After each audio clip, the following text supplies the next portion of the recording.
The personal views expressed by our podcast guests are their own and are not legal advice or official statements by their organizations.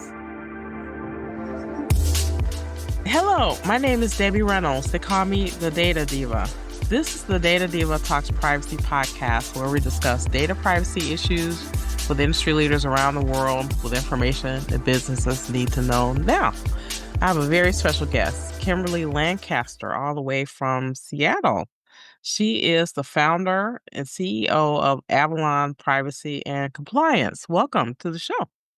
Thank you, Debbie. I'm thrilled to be here. Well, I'm so excited to have you here. I have wanted you on the show like forever, and we always chat on LinkedIn about stuff. We know a lot of the same people, so we bump into each other in different circles. So I was so excited that you agreed to be on the show because I wanted you on the show forever. So thank you. Thank you for being here. Oh, thank you. Yeah. Well, tell me a little bit about your background, your career, how you got into this place. You're fascinating. This is a funny story. So I know, because I'm a data person, I know people in like all different types of industries. And you're one of these people that I bump into like all these different groups. Like my cyber people know you, the privacy people know you. Like it is, I'm like, Kimberly's, doing this or doing that. Like I'll see you on a webinar or something. And it is so funny to see you in all these different spaces. But just tell me, you're just fascinating. Tell me about your Wow. career and the things that you're interested in. My career has been interesting. My first career was in banking and finance, and I had the opportunity to spend quite a bit of time learning all the different areas of banks and audits and things. And that's where I first got introduced to privacy and security. And then I moved into software, and I really found, oh, this is fun. I like this. I spent a couple of years at Microsoft and at SAP, and then I went into smaller companies. And what I found is that it didn't matter where I was, privacy, security, and compliance always kept coming back into my realm. And part of that was around, I just naturally gravitated towards protecting the data because it was so personal to me as an individual. And my job was to help others understand that. And so I've had a lot of opportunity to grow and learn, explore a lot of different things. I am not a programmer, don't profess to be, but I love talking with them. They are so creative, and getting them to understand why privacy by design or security by design, or, hey, we have to meet this regulatory requirement. How do you think we can do it? Is so much fun, and just really enjoy it. And so that's where my career's gone. I've always stuck my nose in a lot of different things just because I was curious. And then I ended up finding I really liked it and just kept going. So that's Wow. where the business came from. That was, how do I help people get there? Because especially small businesses, they don't really understand and they don't have the manpower to do it. So how can I help? That's true. Now, this is fascinating. I didn't know that you had a background in banking. That sort of makes Yeah. sense. I feel like people who have had experiences in like more highly regulated industries, you can help a lot of other people who maybe aren't in those industries, but maybe need Mhm. to align better with some process, procedure, or something that just helps them do their jobs better. So that makes perfect sense. And it's fun because I learn about what they're doing. Well, I feel like you are someone who is a master at communicating with people in all these different realms, and that's why you've been very successful. But I want to talk about that communication for a bit because I Okay. feel like people who are in privacy, or what I said called data adjacent, people who work in Mhm. data adjacent spaces, you have to be able to learn how to talk with different groups of people and Mhm. understand, why. Because a lot of times when you're like, you made an example, like you were talking with someone who works in software development, they just want to do software development and they're Mhm. not really concerned about, or they're not taking a look at, or what regulation is coming out, or they may not know that maybe a choice that they think is doesn't have a consequence actually does have a consequence down the Yeah. line. But tell me, how do you approach that communication and get those talk to those different groups and even get in those groups to talk to one another? The first thing is I wanna go in and ask questions. Tell me about what you're developing, and we can use 2 examples. We can use the software, and then we can use, like, an operations person. Tell me what you're developing. What what code are what languages are you developing in?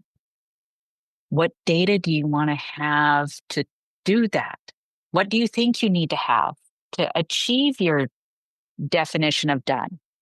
And I always relate requirements or goals or things around what do they want to achieve, and then I try to come into that sideways and add a couple of pieces.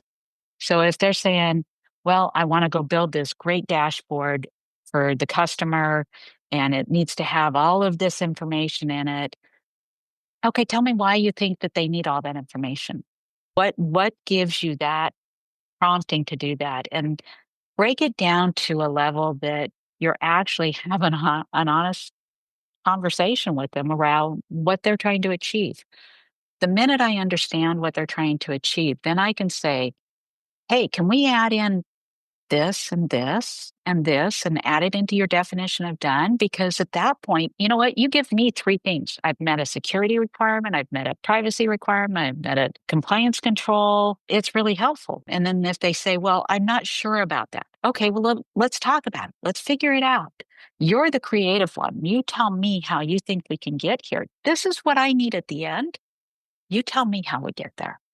And it actually empowers them to step out of the focused area that they're in and really start to understand these other things because I'm putting it in a language they understand. I'm making an effort to understand what they're doing and they feel heard. And then you flip over to the business side and it's the same thing. Hey, I'm running 90 miles an hour. I've got to get all of these things done. I need to download all this data to my desktop. I need to do all this stuff in Excel or in, Google Sheets or whatever. And I'm like, hey, can we build some stuff where you've got a private share that you can work in that you don't have to put it on your desktop? Would that be easier? Because then if you ever had your laptop go down or get lost or stolen or whatever, you wouldn't lose all that work. Hey, great idea. So the minute that you put it into something that they understand, that's where the communication comes in. And Yeah. repeating back to them what they're saying so that they Mhm. know they've been heard. That's huge. Yeah, it is. That's huge. The way that you work with them, you allow them to take some type of ownership also, Yeah. Oh, it has to be. of the problem, of the issue, Yeah. and then you become partners in trying to solve something. Completely. It's a partnership no matter what. I can't do my job if I can't empower them to do theirs. I think it's so funny. So I have seen people in the privacy space try to go into organizations and try to do like a Alexander Haig, like, "Hey, I'm in charge here, and you're gonna do what I say." And you're laughing already because you know that just 1,000% doesn't work. Not only does it not work, that means that people will start working against you because they know Mhm. that you need them to Yeah. help you to do that job. But just tell me your thoughts about how you go into organizations and make sure that people understand. Because a lot of times they feel like, "Oh my gosh, this person is gonna this is like the office of no person, Mhm. who's just gonna tell me no about everything." But how do you get Yeah. people to open up to you so that they're more part of the solution and they don't see you as being a blocker to them? I always start the conversation with yes and. It's never no. It's help me understand why. Help me understand what the value is, what the goal is. Are we really working towards where the cost what the customer wants? Because a lot of times customer requirements come in, especially in software. They're over on one side and the developers on the other side, and you're kind of bouncing between the two here. And so you have to understand both sides and help navigate that area. Privacy and security and compliance, if you can help them understand why, and yes, we're going to get there. We may need to take a slight sidestep here and do this and then come back, but we're going to get there. We're going to help you get there. It's a much easier conversation. The really bringing in the importance around being open to listening and understanding is huge. Right. Being a good listener is very important. I want your thoughts about something that you call the trifecta of privacy, Yeah. security, and compliance. And the reason why this intrigues me is that I feel like these are the three things that are very much confused within organizations. People don't know what they are, and they don't know. Sometimes they think one is the same. Like some people think privacy and security are the same, or they don't understand how compliance is not privacy or security. So tell me your thoughts about how you explain those three things as separate concepts and how they work together. Okay, so security protects assets, data, systems, environments. Privacy protects people. We're protecting their identity, we're protecting their information. And compliance proves to others that you're doing both. So it really comes down to what goals you have set for each. So, security, you're protecting the confidentiality, the integrity, and the availability of data and systems. Privacy, you're protecting people and their rights. This is the freedoms they have to manage their own information. And compliance shows that you are aligning and meeting external and internal obligations. So for me, there has never been, there should be this team, there should be this team, and there should be this team. You may have different groups of individuals, but if you don't have cooperation and collaboration between the three, you're not as successful as you could be. And then you're giving others out in the teams, the software developers, the business front end, the customer support team, the executives. You're all driving for different variations of the same thing. If you work together, it's much easier to provide a single set of requirements and meet those effectively as a business, especially in smaller companies. If you've got a company like Microsoft, yes, each organization has their own groups, but you still roll up to the top and you're still aligning to the same thing. And those upper groups have to meet together too. In small companies, often you have divided focus, and that's not as successful as it could be. Wow. You give me so much to think about. Also, that is brilliant, by the way. I've never heard anyone explain it so simply. I feel like people get twisted up and complicated about those three areas. But Yeah. I want your thoughts about this. And when people say this, it kind of makes me go bonkers. And so some people feel like encryption solves privacy. And I'm like, what are you talking about? So to me, it's like the difference between, let's say security is a key to a house and say Mhm. privacy is a deed to a house. So Yes. And compliance is the insurance that makes sure that you're got the fire alarm and you've got the smoke alarms. And yeah, totally. It totally is. When we talk about encryption and when we talk about protecting data, you're actually protecting assets, like I said. Privacy is the fundamental rights behind that data. I correct. give consent for you to use this data for this reason. I don't give you consent to use it for that reason. And then compliance is okay, you've got encryption, but do you have a privacy policy? Do you have process for DSAR? Do you have this? Do you have that? So, yeah, this is where the factor of the integration is so, so important. because without strong security measures, without privacy aware design, and without compliance governance, it leaves the business exposed technically, legally, and reputationally. Because if you don't have those things, we see them way too often. I mean, I just saw the IBM numbers 2025. How many emails do I get a day say, hey, you've been pwned? How many times do we see the notifications coming out? It's an important thing. And the more that the three teams can collaborate, the better. I agree. And it's not an either or. So Mm-mm. it's not compliance and then not the other two. And it's not privacy and not the other two. So it definitely is a trifecta. So the fact that you described it that way is absolutely perfect.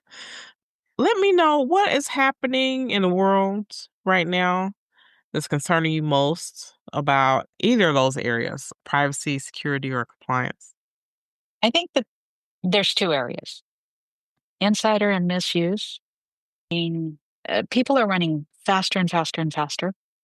It's so easy to make a mistake.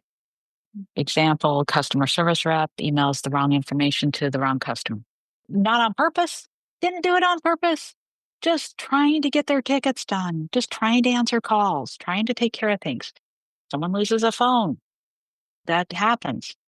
And then we've got the all encompassing AI addition to the picture. I want to do this. I want to use AI to help me draft a deck. Okay. As long as there's governance in place, it's great. As long as you're not putting personal data or IP data, critical business data into it. I think that there's a perfect use for AI in a lot of areas. I use it for things I do, but I'm very, very careful. I also do a lot of reading around what's going on in the world. But I think those are the two areas that we have much more. AI is allowing hackers to hit more and more. So our security functions need to be stronger. We need to think before them. We need teams and people and business and executives to understand that you may think it's okay to absorb the cost of a fine or a breach, but what does it do long term to the people that you're serving? And that's my biggest concern. I think that there's a lot happening out there. Our technology in the last 2 years has gone completely up to 1,000 miles an hour. And we are in a massive growth technology wise, and it's really hard to keep up. And a lot of businesses, when they're setting up, they may still be on an older version of OS because the software they use may need to have that version and they haven't upgraded. There's a lot of things. We look at hospitals, we look at infrastructure across the country, you know, there's a lot. And so people being cautious, taking the few minutes that they need to understand what happens if I'm not careful. Absolutely. And want to go back to something you said, which I think is a Yeah. fascinating topic, and that's around insider threats. So I've done many like CLEs and talks on insider threats. And I try not to roll my eyes when I do it because most of the time when people do these webinars and seminars about insider threats, they're talking about these Mission Impossible, Tom Cruise hanging from the ceiling scenarios where we know that most insider threats are not nefarious. Mhm. Right. They're just like you said, someone's trying to get some work done, someone lost a Yep. phone, the architecture wasn't put together the right way, which I could tell you a Yeah. good story about that. And so all those things are insider threats. And those are probably the most threats that companies have. Base.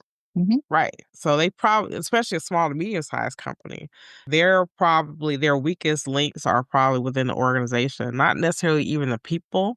It just may be the way the systems are put together. Yeah. I have an example, and this is many, many moons ago. where there was an organization, they were putting together a system and they only wanted to have it so that people went through this one login, right? And then when they Mhm. logged in based on who they were, it was kind of primitive that they could only see certain things. And that's Mhm. fine. But then I was like, all they have to do is if they get the URL to where the base of the application is, the Yeah. data folder's right there, so they can see everything. Yeah. So to me, that's one of the biggest problems that companies have, where they assume that Mhm. everybody's gonna go down the A the single path. single path when basically everything is open in the back end. And Mhm. that's one of the bigger things that I feel like, especially cyber criminals or people who have nefarious intent, that's what they go for. Why would they try to break a password when they can just get into everything? Yeah. Oh, yeah, completely. Phishing has gone up. There's just all sorts of things going on, and we're getting into the holidays where, face it, social engineering is gonna jump Mhm. drastically over the next couple of weeks. You're gonna see people that are trying to get stuff done. You've got people that are, and AI bots are dime a dozen now. And Yeah. you brought up a good point. Using software, using vendors, if you don't have vendor diligence in place and you don't have user access controls in place and you don't know who has access to what, I've seen too many times in small companies where everybody needs access to stuff. Okay, well, let's set it up so that there's at least two factor. Let's set it up so that we are auditing that continuously. We're logging for stuff, we're monitoring. That's where the security comes in. You're thinking about the access they have. Do they have access to all of the data, or can we segregate it down and keep it otherwise than a URL based on what they need at that time? And they can request just in time permissions. Are we auditing it from a compliance perspective? And so this comes back to, very honestly, why I really believe that if you don't have someone thinking about it from all three perspectives, you've got some gaps. Right. And let's talk a little bit about privacy Yeah. and the reason why privacy needs to be proactive as opposed to reactive. So Oh, I've seen, yes. and I don't, maybe this is a US thing. I want your thoughts. So a lot of times when you Okay. hear about data in the news and stuff, they're talking Mhm. about cyber. They're talking about cyber attacks and this risk, and this is what you need to do. Like after this bad thing happens to you, you do X, whatever X is. And privacy really is about that more proactive, foundational look at data and how you Mhm. manage your data kind of through a life cycle. And so these reactive approaches don't really help. No, Don't really solve your privacy issues. And so I think that's one of the things the companies don't think about when they think about privacy, because they think, well, we haven't had a breach or anything, so we probably don't need it. And it's like, well, we don't need it. Yep. it's not about breaching. It's about you having a data strategy that makes your risk less. But what are your Yes. thoughts? Completely agree. I mean, there's three legs to that discussion. There's the data inventory. You've got to understand what you've got. You've got to understand how it's being used, and then you've got to decide what your governance and strategy is. Are we going to use this data for what we intended, or do we have other uses? In addition to that strategy, being proactive versus reactive, thinking about opportunities to help the business grow by being able to put into place, hey, if we gather consent or if we have approval to use data for this means versus this means, and we're upfront and we're transparent about it in our policy and our notice and everything else, you can allow the business to grow. You can actually use that to help the business be more productive in sales. We're forward thinking. We want to do these things. We want to have this stuff. The language around that is really important. And it also allows For alignment on the other two, the compliance and the security, if the privacy is leading the charge in that area, because these two are reactive. They are very reactive. And so privacy has to take that forward step and be the group that actually drives forward in how the data is used and what the purposes of it are. I also really strongly believe that there are opportunities for data gathering that as long as you're open and transparent with people, most of the time they're okay with it. And that's a proactive. Being reactive in that scenario tends to bite you in the, you know what? And Totally.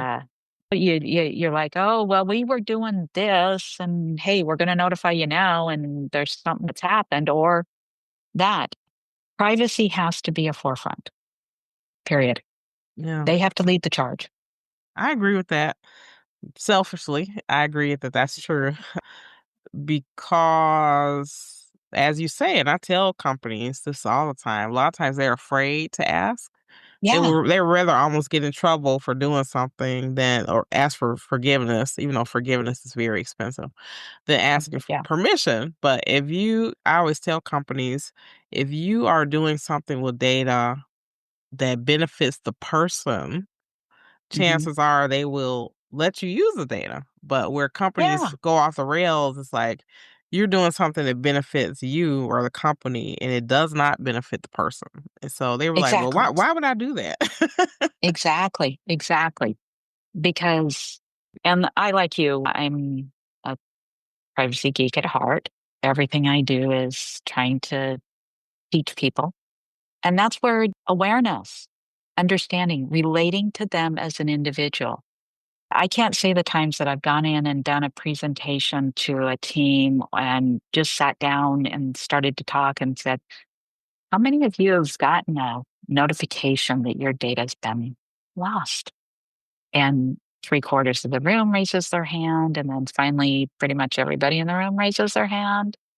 And then you have that one-to-one connection. So you're relating to them as individuals. It's And when you do that, you can then start to have that forward thinking conversation. Hey, let's talk about what it means. How do you want it for you? You know, and a lot of times when you're in a company, the employee side is kind of forgotten. Hey, I'm here to protect you as well. My Yeah, job as that person is I'm here to make sure that our HR systems are clean and that they meet the requirements and that they're being governed and they're doing the security and that not everybody can go see your information. So it's really important to have that, let privacy drive forward. Let it be that one. And then the other two really are supporting that drive. And then all three are successful because then you can sell all three to your customers. that's so true. Give me a scenario. Mhm. The names and locations have been changed, right, to Yep. protect the innocent. Where maybe a company didn't understand before they worked with you why those things were important, and then how once they got with the program, it helped them in tremendous ways, including maybe even revenue for them. Yeah. I worked with one company where I came in and they were medium sized, but didn't have a privacy program, had somewhat of a security program, had an audit program. And when I came in, I'm like, okay, first thing I did is I sat down with the security leader and the compliance leader and I said, how do we work together? Where do we commingle? I shouldn't have to bring in additional requirements on top of yours. Tell me what your controls are. Tell me what's there. I can add little teeny tiny bits here and there and tweak this so that we're not making the engineers or the business people want to pull their hair out or ignore us. And it took a few months. They were very skeptical at first. Didn't want to talk to me, didn't want to party, didn't want to do this. There was a famous old saying that being a project manager means providing meals. Well, I brought a lot of donuts to the table and kept trying and kept talking. And finally, we started to have the conversation. And then it was very easy to really start. Then I could branch out and start to have the conversation with the other teams. I'd go to meetings with these guys, I'd go to their reviews of tools, and I'd ask questions. And then, engaging with the different teams across the company. And about 9 months later, my boss came to me and he's like, you know what? I'd really like you to present something to the executive team about what you've done. And I'm like, okay, why? And he says, because I want you to put it in words that they can turn around and use it to sell. He says, because what you've done is built a cohesive partnership. We turned around and we were able to start using that language in a way that allowed us to improve sales. It allowed us to retain customers because we were able to show in security awareness and security questionnaires. We were able to improve audits because we were getting better evidence, and we were able to show alignment among different control families and frameworks and things. And I was able to show from a privacy perspective, we were meeting and leading this area, and then having data governance and a strategy on the use of the data allowed us to go build a couple new tools. So it takes time. It is not easy. And it took a lot of effort and a lot of patience and a lot of listening. And I wouldn't have done it had I not had the team I had behind me and partnering with me, because it took those individuals. I couldn't have done this alone. It was not a me show, it was an us show. And without them, we would not have been able to engage these larger groups and move things as far as we did in the time we did. So it truly takes a village. And I'm a firm believer in that. Whether it's a one person compliance, security, privacy team, or it's 50, you have to have a village to make it work. It's true. It's true. Mhm. Right. Whether those people are within your company, external, I mean, we all have to rely on each other. We all call each other up. We have Oh, questions about yeah. stuff, and it's great to be able to have that type of community where people Yeah. feel comfortable to say, "Hey, I have this issue. What do you think about this?" Or, Oh, that's always I great. will hit people up left and right if I got some. Totally. Yeah. I think I've even bothered you a couple of times. Oh, you're never a bother, never a bother. But I love it. Oh, It's like having super friends. yeah, it is. I am not the smartest person in the room, but boy, I'm sure going to ask the ones that I think are, and I'm going to listen. And there are a lot I don't know, but oh man, if I'm going to learn something, I'm going to go learn it. You Yeah. know? I'm like, why would I want to take the pain of a lesson when someone can just tell me? Yeah, exactly, exactly. But I think the thing that I was most proud about that is that it not only empowered me as an individual and as a manager, but it empowered the people that I was lucky enough to work with, whether they were directly reporting or they were partners, and enabling them to grow as individuals. Yeah. And it also empowered our sales team and empowered our engineers. They started to think about things differently. Our business people started to think about things differently. How can we improve this? How do we Yeah. improve that process? And it really was a nice change. Yeah. And I think too, that was a perfect story because I think a lot of times when people think about compliance, privacy and security, they think about no revenue, right? This is sunk Yeah. costs. So we're never going to see Oh, that. If we spend this on that, it'll be a black they're hole never and we're going to never say a going to get rating. that. They're not going to generate revenue. But the types of changes that you're talking about really can transform organizations, Yeah.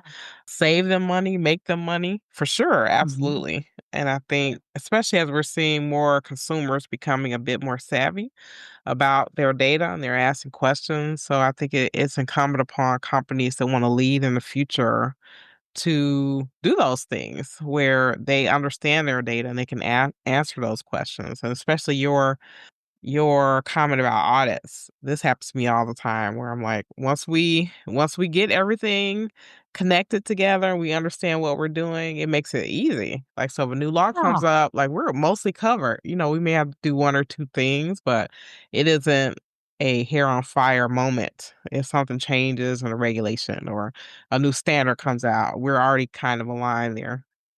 no, and that's it, and it allows the company to ebb and flow much easier. Oh, we want to bring on this new vendor. Okay, great. Give me 2 hours. Let me go do a review. Let me understand what they're doing. Let me read the privacy notice. Let me talk to them. It enables people and culture to grow, and it really enables opportunity for individuals to grow.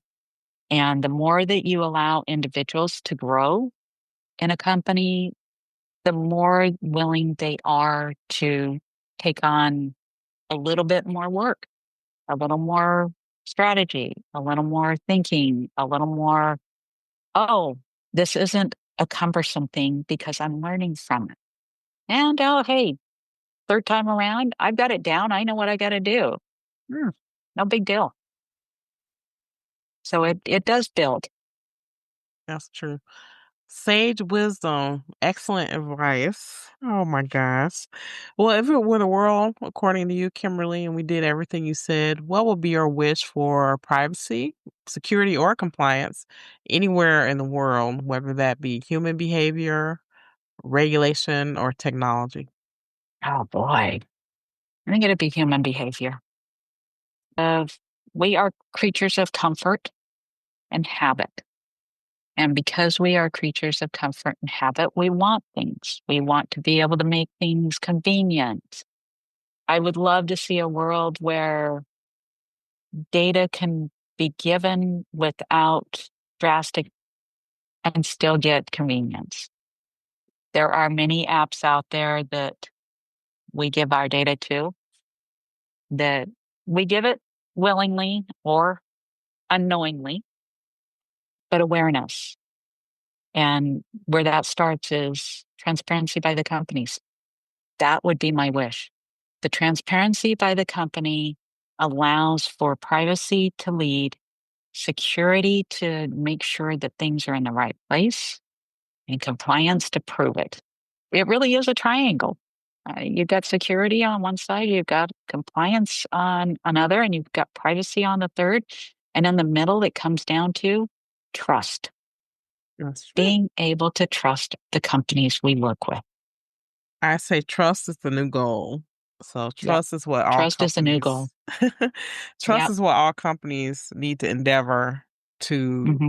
to achieve from people. Yeah. And so doing those things will put them on that path. Yes. Mhm. Fully agree. Wow. Well, Fully we agree. saw we solved everything, Kimberly. There we go. All right. We dropped the That works mic. for me. Oh my goodness. Well, it's such a pleasure to chat with you You- today and being able to share your insights. Wow. Unbelievable. I mean, you solved everything. Oh my goodness. Oh, This is if only, hilarious. if only. Unfortunately, I think we're all going to have jobs for a while. Yeah, right. Yeah, I think but that's that's true. okay. That's part of the fun. It is. That's part of the fun is new challenges, new opportunities to learn, new people to engage with, Mhm. and an ever changing environment. Mhm. Yeah. Oh my gosh, that's tremendous. Thank you so much.